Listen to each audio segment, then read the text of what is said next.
آج کے دور میں ہمیں یہ بات بڑی عجیب اس لیے محسوس ہوتی ہے کہ اللہ کریم نے اس بات سے منع کر دیا، بیٹے یا بیٹی کی قربانی نہیں کی جا سکتی۔ پہاڑوں پر چڑھتی رہی اور نشیبی جگہ پر دوڑتی رہی، ویسے ہی پہاڑوں پر چڑھو اور دوڑو۔ آج کا عنوان ہے وہ دنیا میں گھر سب سے پہلا خدا کا۔ اللہ کے نبی اسماعیل کی عمر 30 سال ہوئی تو ان کے والد ابراہیم ایک بار پھر ان کے پاس آئے۔ ابراہیم کی عمر اس وقت 116 سال تھی۔ اسماعیل ایک درخت کے سائے میں بیٹھے شکار کے لیے تیر بنا رہے تھے۔ اپنے والد کو دیکھ کر خوش ہوئے اور احترام میں کھڑے ہو گئے۔ ابراہیم نے اسماعیل سے کہا، مجھے اللہ کریم نے ایک گھر تعمیر کرنے کا حکم دیا ہے، کیا تم اس کام میں میری مدد کرو گے؟ اسماعیل نے اپنے والد کے حکم پر ان کا ساتھ دینے کی حامی بھری۔ آدم علیہ السلام نے اللہ کریم کے حکم پر مکہ کی وادی میں بیت اللہ تعمیر کیا۔ طوفان نوح میں یہ عمارت بالکل تباہ ہو گئی تھی اور اس گھر کا نشان بھی باقی نہ رہا تھا۔ جبرائیل امین نے آدم کے بنائے ہوئے گھر کی بنیادوں کی نشاندہی کی۔ قرآن پاک میں ارشاد ہوتا ہے، اور جب ہم نے ابراہیم کو بیت اللہ کی جگہ بتا دی تو حکم دیا کہ میرے ساتھ کسی کو شریک نہ بناؤ اور طواف و قیام اور رکوع و سجود کرنے والوں کے لیے میرے گھر کو پاک کرو۔ ابراہیم نے انہی بنیادوں پر بیت اللہ کی دوبارہ تعمیر شروع کی جن پر آدم نے بیت اللہ کی تعمیر کی تھی۔ اس گھر کی تعمیر کے لیے اللہ کریم نے دنیا کے 5 برگزیدہ پہاڑوں کے پتھر انہیں عطا کیے۔ اس گھر کی تعمیر کے لیے کوہ طور، کوہ سینا، کوہ ہیرا، کوہ جودی اور لبنان کے پتھر اللہ کریم نے فرشتوں کے ذریعے سے عطا کیے۔ مکہ کے شمالی پہاڑی سلسلے کو ابو قبیس کہتے ہیں۔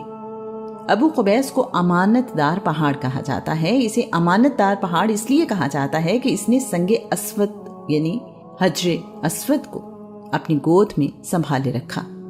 آدم کو جب زمین پر اتارا گیا تو یہ پتھر بھی ساتھ ہی جنت سے آیا تھا۔ اس وقت اس پتھر کا رنگ چمکدار سفید تھا۔ یہ پتھر رات میں چمکا کرتا تھا۔ جب اس کی ضرورت پڑی تو سنگ اسود ابراہیم کے حوالے کر دیا گیا، جس کی نشاندہی جبرائیل امین نے کی۔ دونوں باپ بیٹا ایک ایسا گھر تعمیر کر رہے تھے جو ان کے اپنے رہنے کے لیے نہیں تھا۔ اس گھر کو دنیا میں سب سے زیادہ اہمیت حاصل ہونا تھی۔ اس گھر کو اللہ کے گھر کے طور پر بنایا گیا۔ تمام دنیا سے لوگ آ کر اس گھر کی زیارت کیا کریں گے۔ ابراہیم اور اسماعیل نے مل کر دیواریں بنانا شروع کر دی۔ اسماعیل پہاڑوں کو توڑ کر پتھر اٹھا کر لاتے تھے، ابراہیم ان پتھروں کو جوڑ کر دیوار بناتے تھے۔ اس گھر کی دیواریں اتنی اونچی ہو گئیں کہ زمین پر کھڑے ہو کر تعمیر کرنے کے لیے اوپر ہاتھ جانا ممکن نہ رہا۔ ابراہیم ابو قبیس پہاڑ سے ایک اور پتھر اٹھا لائے۔ انہوں نے اس پتھر پر کھڑے ہو کر دیواریں بنانا شروع کر دیں۔ اس پتھر کی خوبی یہ تھی کہ جوں جوں دیواریں اونچی ہوتیں یہ پتھر بھی اونچا ہوتا جاتا۔ جب ابراہیم نے زمین پر اترنا ہوتا تو یہ پتھر زمین کی طرف اتر آتا تھا۔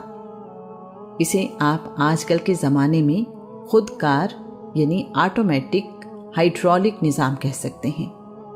دیواریں مناسب اونچائی پر پہنچیں تو ابراہیم نے اس گھر کی جنوب مشرقی دیوار کے کونے میں سنگ اسود یعنی حجر اسود نصب کر دیا۔ طواف کرتے ہوئے سنگ اسود کو بوسہ دیا جاتا ہے۔ یہ گھر کوہ صفا اور کوہ مروہ کے پاس بنایا گیا۔ زمزم کا چشمہ بھی اس کے قریب ہی تھا۔ یہ کہنا مناسب ہوگا کہ یہ گھر صفا، مروہ اور چشمہ زمزم کے درمیان بنایا گیا۔ گھر مکمل ہونے پر اللہ کے نبی ابراہیم واپس فلسطین چلے گئے۔ اللہ کے نبی ابراہیم اور اسماعیل کی یہ آخری ملاقات تھی۔ اس گھر کی تعمیر مکمل ہونے تک جس پتھر پر کھڑے ہو کر اللہ کے نبی ابراہیم تعمیر کرتے رہے، اس پتھر پر ان کے قدموں کے نشان ثبت ہو گئے۔ جناب ابراہیم کے قدموں کے نشان 9-10 سینٹی میٹر گہرے ہیں۔ اللہ کریم نے اپنے پیارے بندے کو اس انعام سے نوازا کہ ابراہیم کے پاؤں کے نشان قیامت تک کے لیے محفوظ کر دیے۔ سخت پتھر اللہ کے نبی کے پاؤں کے لیے نرم ہوا اور اپنے دامن میں ان قدموں کا نقش ہمیشہ کے لیے سمیٹ لیا۔ اللہ کریم نے اسے اپنے گھر بیت اللہ کی خوبصورتی بنایا۔ سب لوگوں سے کہا، کہ اس جگہ یا اس کے قریب نماز پڑھو۔ اب یہ پتھر بیت اللہ کے صحن یعنی مطاف میں شیشے کے ایک 6 کونے والے قبہ میں محفوظ ہے۔ اس کو مقام ابراہیم کہا جاتا ہے۔ یوں اس کائنات کے مالک کا پہلا گھر زمین پر بن گیا۔ یہ گھر سادہ بھی تھا اور پروقار بھی۔ ابراہیم اور اسماعیل کے بنائے ہوئے اس گھر کا طواف آج بھی کیا جاتا ہے۔ بیت اللہ کا طواف ہر وقت جاری رہتا ہے سوائے فرض نماز کے دوران۔ یہ گھر مسلمانوں کے لیے قبلہ ہے۔ مسلمان دنیا میں کسی بھی جگہ ہوں اسی گھر کی طرف رخ کر کے نماز ادا کرتے ہیں۔ اپنی مکعب نما شکل کی وجہ سے یہ کعبہ کہلایا۔ سنگ اسود اور مقام ابراہیم میں موجود پتھر جنت کے پتھر ہیں۔ اس گھر کے بارے میں اللہ کریم کا ارشاد ہے، اور یاد کرو جب ہم نے اس گھر کو لوگوں کے لیے مرکز اور پناہ کی جگہ بنایا اور حکم دیا کہ مقام ابراہیم کو جائے نماز بناؤ۔ ابراہیم اور اسماعیل کو تاکید فرمائی کہ طواف و اعتکاف اور رکوع و سجود کرنے والوں کے لیے میرے گھر کو صاف ستھرا رکھو۔ ابراہیم اپنی زندگی میں بہت سی آزمائشوں سے گزرے۔ ان کی بیوی سیدہ ہاجرہ اور اسماعیل بھی ان کے ساتھ ان آزمائشوں میں کامیاب رہے۔ اللہ کریم کو اس خاندان کی آزمائشوں میں کامیابیاں اتنی پسند آئیں کہ انہیں ہمیشہ ہمیشہ کے لیے محفوظ کر دیا۔ سیدہ ہاجرہ کا صفا و مروہ کے درمیان چلنا اور دوڑنا، اسماعیل کی ایڑی سے پانی کا چشمہ نکلنا، سیدہ ہاجرہ کا پانی کو زم زم کہنا اور پانی کا رک جانا، شیطان کا اس خاندان کو مختلف جگہوں پر بہکانے کی کوشش کرنا اور پھر ان جگہوں پر شیطان کو کنکریاں مارنا،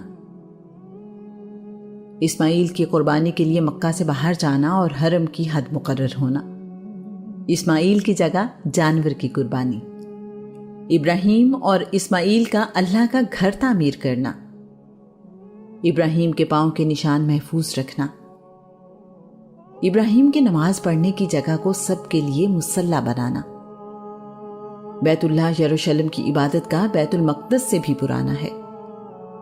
اللہ قرآن پاک میں فرماتا ہے، بے شک سب سے پہلا گھر جو لوگوں کے واسطے طواف و عبادت کے لیے بنایا گیا وہ مکہ میں ہے، بڑا ہی بابرکت اور سارے جہاں کے لیے مرکز ہدایت ہے۔ وہ دنیا میں گھر سب سے پہلا خدا کا، خلیل ایک معمار تھا جس بنا کا۔ اگر تم میں کسی بات پر اختلاف ہو جائے تو نجران میں رہنے والے افعا جرہمی کے پاس جانا اور اپنا فیصلہ کروا لینا۔